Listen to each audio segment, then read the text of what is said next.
অবশেষে কারামুক্ত হচ্ছেন বাংলাদেশ ও ভারতে বন্দী জেলেরা। বাংলাদেশে আটক ৯৫ জন ভারতীয় জেলে এবং ভারতে আটক ৯০ জন বাংলাদেশি জেলের বিনিময় প্রক্রিয়া চূড়ান্ত হয়েছে। সবকিছু ঠিক থাকলে আগামী ৫ জানুয়ারি বঙ্গোপসাগরে আন্তর্জাতিক জলসীমায় এই বিনিময় হবে। দুই দেশের মধ্যে এ বিষয়ে আলোচনার পর এই সিদ্ধান্ত নেওয়া হয়েছে। এ বিষয়ে একজন কর্মকর্তা বলেন, আন্তর্জাতিক জলসীমা লঙ্ঘন করার কারণে জেলেদের আটক করা হয়েছিল। দুপক্ষের মধ্যে আলোচনা করে এটি মীমাংসা করা হয়েছে। জানা যায় ৭৮ জন বাংলাদেশি এমভি মেঘনা ও এমভি লাইলা নামক দুটি ফিশিং ট্রলার নিয়ে ভারতীয় জলসীমায় ঢুকে পড়ে এবং ৯ ডিসেম্বর তাদের আটক করে উড়িষ্যার প্যারাদ্বীপে রাখা হয়েছে।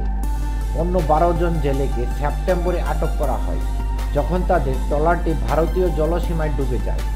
তাদের কলকাতার কাছে কাকদ্বীপে রাখা হয়েছে।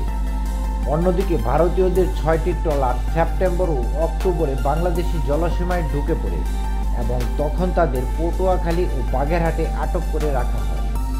জেলেদের আন্তর্জাতিক সীমানা আইন লঙ্ঘন সংক্রান্ত যে জটিলতা ছিল সেটি মিটিয়ে ফেলা হয়েছে।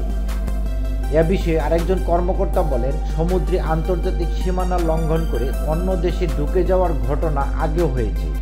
এবারে বাংলাদেশ থেকে ভারতীয় বোটগুলো মোংলা থেকে ছাড়া হতে পারে। অন্যদিকে বাংলাদেশি জাহাজগুলো কাকদ্বীপ থেকে রওনা হবে বলে তিনি জানান।